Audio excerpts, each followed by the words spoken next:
नमस्कार, स्वागत है मॉर्निंग न्यूज में। मैं हूं आपके साथ हर्षदा। सबसे पहले बात करेंगे जालौर की। माध्यमिक शिक्षा बोर्ड अजमेर के द्वारा आयोजित जिले में राजस्थान अध्यापक पात्रता यानी कि रीट परीक्षा आज जिले में निर्धारित 26 परीक्षा केंद्रों पर 27 व 28 फरवरी को आयोजित की जा रही है, जिसमें कुल 14,174 परीक्षार्थी रजिस्ट्रेटेड हैं। बोर्ड पहली बार परीक्षा में फेस रिकॉग्नाइजेशन तकनीक का उपयोग करने वाला है। इसमें प्रवेश पत्र में लगी फोटो का बारकोड के जरिए परीक्षा केंद्र पर उपस्थित अभ्यर्थी से मिलान किया जाएगा और उससे फिंगरप्रिंट भी लिए जाएंगे। बोर्ड परीक्षा केंद्रों पर सीसीटीवी से निगरानी रखेगा। परीक्षा के दौरान केंद्र लाइव देखे जा सकेंगे। जालौर से शंकर लाल की रिपोर्ट। पुलिस की ओर से एसपी साहब के निर्देशन में और नेतृत्व में हमने प्रत्येक ब्लॉक पे डिप्टी एसपी स्तर के अधिकारी को सुपरवाइजर और नोडल अधिकारी बनाया है और उसके अंडर में प्रत्येक 2 केंद्र या 3 केंद्रों पे एक मोबाइल पार्टी का गठन किया, जिसमें सीआई स्तर के रैंक के अधिकारी, एसएसओ स्तर के रैंक के अधिकारी को उनके इंचार्ज बनाए गए हैं। इसके साथ में प्रत्येक परीक्षा केंद्र पर हमने एएसआई या हेड कांस्टेबल के नेतृत्व में एक जाब्ता तैनात किया, जिसमें 2 महिला कर्मी होंगे और 1 पुलिस कर्मी तैनात होंगे और 2 होमगार्ड के जवान होंगे। वो व्यवस्थित ढंग से सभी परीक्षार्थियों को चेकिंग करके अंदर प्रवेश की अनुमति होगी और इसके साथ में परीक्षा जो पेपर कोऑर्डिनेटर है उनके साथ में भी एक जवान की तैनाती की गई है। कुछ हमने होटल और धर्मशालाएँ या सस्पेक्टेड जो भी लोग हो उनकी चेकिंग के लिए हमने 3 फ्लाइंग टीम बनाई है, जो सीआई या डिप्टी एसपी स्तर के अधिकारी के नेतृत्व बनाई है। वो जगह जगह घूमती रहेगी और चेकिंग करेंगे सारी चीज़ें। और इसके साथ में हमने प्रत्येक केंद्र पर एक HSMD लगवाए हैं।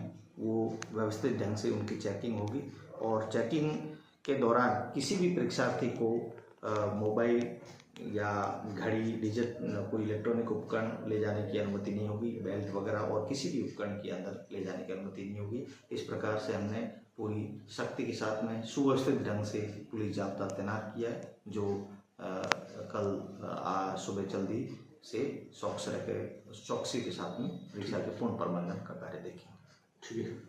डीग में श्री दिगंबर जैन समाज द्वारा आयोजित पंच कल्याणक महोत्सव में भगवान जितेंद्र देव की भव्य कलश यात्रा निकाली गई। शहर की पुरानी सब्जी मंडी में नव निर्मित भगवान पारसनाथ मंदिर से शुरू हुई इस शोभा यात्रा में हाथी के बाद उसके बाद रथों पर मनोरम झांकियां सजाई गई और बड़ी संख्या में महिलाएं सिर पर मंगल कलश लेकर चल रही थी। इस अवसर पर प्रवचन करते हुए जैनाचार्य बसु नंदी जी महाराज ने कहा कि पंच कल्याणक प्रतिष्ठा महोत्सव के आयोजन से बच्चों और युवाओं को जैन धर्म के संस्कारों को जानने का मौका मिलता है। उनका कहना है कि उन्होंने माता पिता का दायित्व है कि वे बच्चों को अच्छी शिक्षा दिलाने के साथ साथ उन्हें संस्कारवान भी बनाएं।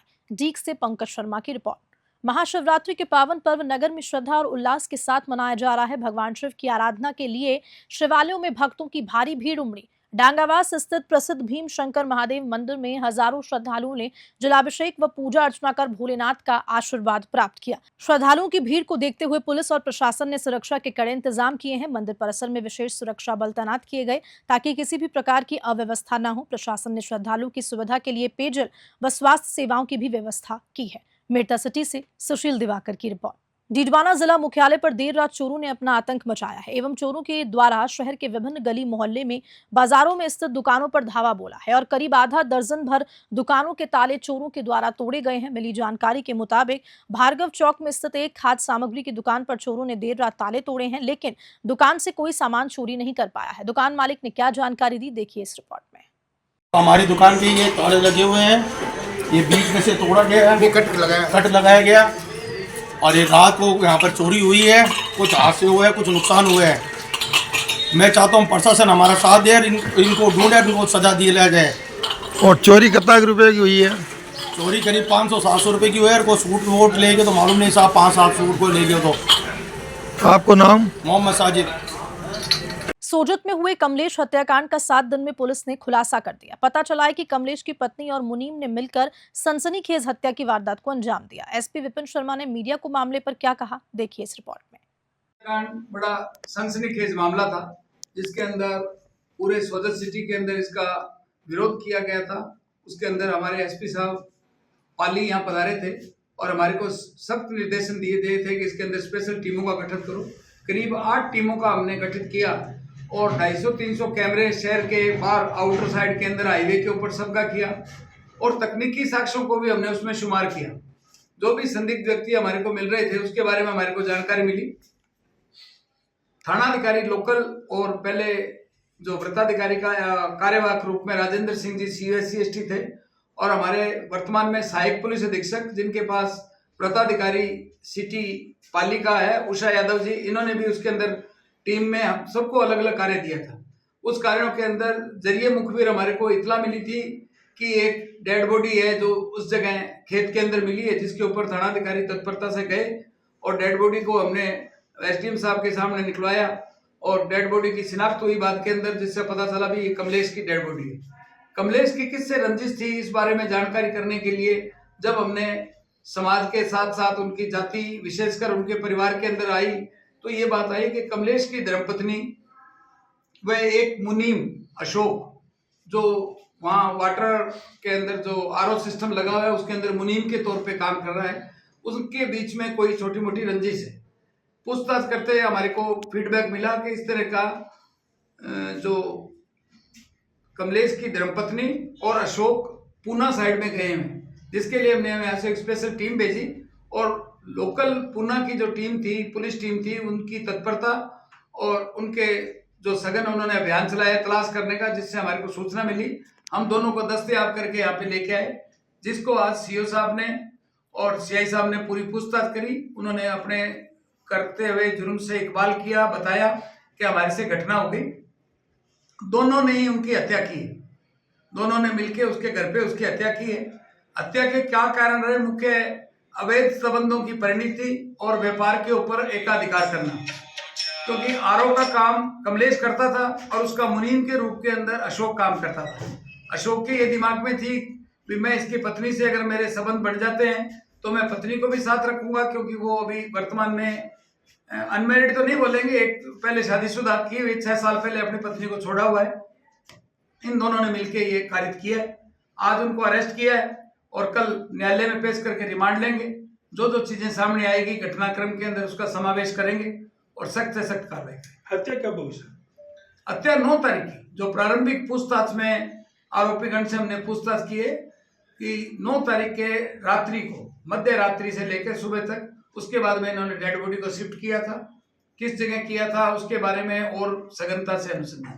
किस प्रकार से हत्या हुई? कैसे मारपीट वगैरह कैसे, किस प्रकार से हत्या हुई? हत्या धारदार हथियार से की हुई है, जो राइट साइड के अंदर उसके चोटिला निशान है उससे की गई है। अब वो हथियार को भी बरामद करना है, घटनास्थल का भी दोबारा निरीक्षण करना है। गंभीर चोट कारित करने से इसकी मृत्यु हुई है। इसके सिर में भी चोट लगी थी और दाईं साइड में कंधे के पास में, गर्दन के पास में भी चोट लगी। इस 2 के अलावा और कोई शामिल है? अभी तक की पूछताछ के अंदर यही बात आई है कि ये 2 शामिल है। बाकी इन्होंने जो आगे घटनाक्रम के अंदर क्राइम किया है उसकी सघनता से पूछताछ करेंगे, आपको इस बारे में जानकारी। कैसे लगाया? सब दोनों पति पत्नी ने अभी तक की पूछताछ के अंदर, जो अशोक और कमलेश की धर्मपत्नी ने इसको ठिकाने लगाए। इसका कैसे लगे सर? 11 दिन तक शव दबा रहा है। 11 दिन तक शव दबा रहा। बिल्कुल 9 तारीख से जब तक अपने 20 तारीख को जो शव बरामद हुआ है, इतनी दिन तो वही रहा। उसके पीछे जो सामान्यतः अवधारणा होती है कि कीड़े नहीं पड़े और नहीं पड़े, तो उसके बारे में ज्यादा नहीं कह के डॉक्टर साहब बताएंगे उसमें, लेकिन सामान्यतः जिसका घुटना उसका बाहर रह गया, उसका हाथ बाहर रह गया, तो एयर पासेज होती रही, हवा होने की वजह से, रातें ठंडी होती है, इसकी वजह से कुछ नहीं। श्री विजयनगर के मॉर्निंग गर्ल्स स्कूल की ओर से वार्षिक उत्सव कार्यक्रम का आयोजन किया गया। इस कार्यक्रम में छोटे छोटे बच्चों ने मनमोहक प्रस्तुतियां दी। कार्यक्रम में बड़ी संख्या में स्थानीय लोग मौजूद रहे, जिन्होंने कार्यक्रम की सराहना की। विद्यालय प्रबंधन के संचालक इंद्रपाल सोनी ने कार्यक्रम में पहुंचने पर सभी का आभार व्यक्त किया। श्री विजयनगर से जय किशन की रिपोर्ट। श्री विजयनगर में कल महाशिवरात्रि के अवसर पर शिव मंदिरों में विधिवत पूजा अर्चना का दौर देखने को मिला। महाशिवरात्रि के अवसर पर कल सुबह से ही भक्त मंदिर में पूजा के लिए पहुंचने लगे। महाशिवरात्रि के अवसर पर शिव मंदिरों में पूजा अर्चना और प्रसाद वितरण किया गया। बड़ी संख्या में श्रद्धालु भक्तों ने मंदिर में पहुंचकर बाबा शिव की आराधना की। श्री विजयनगर से जय किशन की रिपोर्ट। बिलाड़ा में बुधवार को महाशिवरात्रि के पावन पर्व धूमधाम से मनाया गया। बिलाड़ा विधानसभा क्षेत्र के सभी शिव मंदिरों में भक्तों की भारी भीड़ लगी रही। भक्तजनों को शिव पूजन करने के लिए अति आतुर देखा गया। महिलाओं और बच्चों ने तो भोले शंकर के वाहन नंदी के कानों में अपनी बात महादेव के नाम पर खुलेआम भेजा। वहीं ज्यादातर भक्त वार्षिक परीक्षाओं में शानदार नंबरों से सफलता प्राप्त करने की कामनाएं करते हुए दिखाई दी। तो क्षेत्र के खारिया, मीठापुर, बिलाड़ा, कल्प वृक्ष, हर्ष देवल शिव मंदिर सहित विभिन्न जगह शिव मंदिर में भारी भीड़ रही। बिलाड़ा से जितेंद्र पारिक की रिपोर्ट। साइबर अपराधियों के विरुद्ध साइबर थाना कोटा शहर ने प्रभावी कार्रवाई करते हुए 42 लाख रुपए की हाईटेक साइबर ठगी करने वाला शातिर ठग गिरफ्तार कर लिया। प्रकरण में अब तक 5वां आरोपी गिरफ्तार हुआ है। जिला पुलिस अधीक्षक डॉक्टर अमृता दोहन ने बताया कि साइबर थाना अधिकारी सतीश चंद्र के नेतृत्व में आरोपी सुभाष बेनीवाल को केंद्रीय जेल अंबाला हरियाणा से प्रोडक्शन वारंट पर प्राप्त कर गिरफ्तार किया गया। कोटा से कामिंदु जोशी की रिपोर्ट। अवैध मादक विरुद्ध चलाए जा रहे ऑपरेशन नश्वर ने कोटा की उद्यम नगर थाना पुलिस ने प्रभावी कार्रवाई करते हुए मुलजिम रोहित राठौड़ को 3 किलो 95 ग्राम गांजे के साथ गिरफ्तार किया। जिला पुलिस अधीक्षक डॉक्टर अमृता दोहन ने बताया कि उद्योग नगर थाना अधिकारी जितेंद्र सिंह के नेतृत्व में थाना उद्योग नगर टीम गठित की गई। गठित टीम द्वारा अवैध मादक पदार्थ के विरुद्ध कार्रवाई करते हुए मुलजिम रोहित राठौड़ को 3 किलो 95 ग्राम गांजे के साथ गिरफ्तार किया गया। कोटा से कामिंदु जोशी की रिपोर्ट। रईस भारती और उनका धोत बैंड अपनी 25वीं वर्षगांठ पर वर्ल्ड टूर के लिए रवाना हो रहा है। फ्रांस के लूमो से 6 मार्च को इसकी शुरुआत होगी। 29 मार्च को राजस्थान दिवस पर यह इटली से प्रवासी राजस्थानियों के बीच परफॉर्म करेगा। भारतीय दूतावास ने इस खास मौके पर धोत ग्रुप को आमंत्रित किया है। Band Spain, Germany, Switzerland, Finland समेत कई देशों में राजस्थान की संस्कृति का प्रदर्शन करेगा। पिछले 24 सालों में ये ग्रुप 119 देशों में 1500 से ज्यादा लाइव शो कर चुका है, जिससे 700 से अधिक कलाकारों की अंतर्राष्ट्रीय पहचान भी उनको मिली है। जयपुर से bureau report. Rice Bharti musician और डायरेक्टर ऑफ धोत ग्रुप राजस्थान का है और खासकर सीकर के पास एक छोटा सा गांव है धोत, जहाँ से मेरे पूर्वज आए थे, उसी के नाम से मैंने धोत ग्रुप की स्थापना की। और पिछले 25 वर्षों से धोत ग्रुप ने 119 देशों में कार्यक्रम दिए हैं, 1600 से ज़्यादा परफॉर्मेंस की है। और हमें सौभाग्य मिला है, हमारे माननीय प्रधानमंत्री नरेंद्र मोदी जी जब गए थे पेरिस के अंदर नमस्ते फ्रांस के ओपनिंग सेरेमनी में कार्यक्रम देने के, फ्रांस के प्रधानमंत्री के लिए, राष्ट्रपति के लिए, queen Elizabeth diamond jubilee celebration के लिए। और 25 वर्षों से धोत ग्रुप हर साल 6 से 7 महीने हम विश्व दौरे पर रहते हैं और राजस्थान और भारत का पताका लेकर देश देश जाते हैं, गांव-गांव जाते हैं और कहते हैं केसरिया बालम आओ न पधारो हमारे देश, और सबको आमंत्रित करते हैं। हमारे कार्यक्रम में लाखों लोग कार्यक्रम देखने आते हैं। एकमात्र ग्रुप है राजस्थान का जो इस तरह से 25 वर्षों से लगातार दुनिया भर में हम जा रहे हैं और प्रयास कर रहे हैं। और खासकर मेरा जीवन राजस्थानी कला और संस्कृति को समर्पित है। इसमें जो हमारे लोक गायक हैं, लोक नृत्यांगनाएँ हैं और लोक वाद्य हैं, उनको मैं हमेशा प्रोत्साहन देता हूँ। मेरा प्रयास रहता है कि जितना हो सके मेरे राजस्थान को दुनिया के बेस्ट लेवल पे प्रेजेंट करूँ। और ख़ासकर पिछले साल एक फ्रांस की बहुत ही फेमस लेखिका, फ्रांस सरकार ने मेरी लाइफ से इंस्पायर होकर एक किताब लिखी है और उस किताब का नाम है रईस भारती धोत, राजस्थान की दिल की धड़कन, जो पूरे फ्रांस में राजस्थान के ऐतिहासिक स्थल से और हमारे मॉन्यूमेंट्स के बारे में इस साल खासकर कार्यक्रम अभी 3 मार्च को जाने वाले हैं। और कार्यक्रम में हमारा पहला पड़ाव जो रहेगा वो फ्रांस में रहेगा और फेस्टिवल ऑफ इंडिया, जहाँ 10 दिन तक लगातार 20,000 लोग एवरीडे राजस्थानी संगीत को सुनने वाले हैं 10 दिन तक। उसके बाद 29 मार्च को हमारा जो कार्यक्रम है राजस्थान दिवस के लिए इटली के जो भारतीय दूतावास है उन्होंने हमें आमंत्रित किया है। खासकर क्योंकि इटली में बहुत प्रवासी रहते हैं राजस्थानी, जो वहाँ जाके रहने लगे हज़ारों लाखों की तादाद में। उन्हें कभी अवसर नहीं मिला है कि हम राजस्थानी प्योर संगीत सुने जो हमारे देश से, हमारे वतन से आया है। इसलिए हमें खासकर राजस्थान दिवस मनाने के लिए आमंत्रित किया गया। हमारे लिए बड़ी ही गर्व की बात है कि हमारे प्रवासी जो राजस्थानी हैं उनके लिए हम 29 मार्च को कार्यक्रम देने वाले हैं। उम्मीदों से भरी भक्ति आधारित फिल्म मोती सेठानी 26 फरवरी 2025 को देश भर में रिलीज होने जा रही है। फिल्म का निर्देशन और निर्माण राणा संजय तुलसायन ने रासदा एंटरप्राइज प्राइवेट लिमिटेड के बैनर तले किया है, जबकि कार्यकारी निर्माता निम्मी तुलसायन है। फिल्म की कहानी नारायणी की प्रेरणादायक यात्रा पर आधारित है, जिन्हें रानी सती दादी के रूप में भी पूजा जाता है।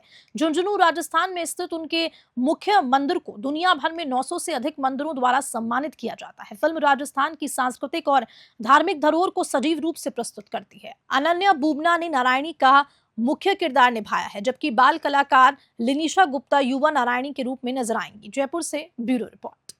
मतलब झुंझुनू वाली दादी जी, जिनका भारत में सबसे बड़ा मंदिर है और एशिया का 2nd लार्जेस्ट मंदिर है।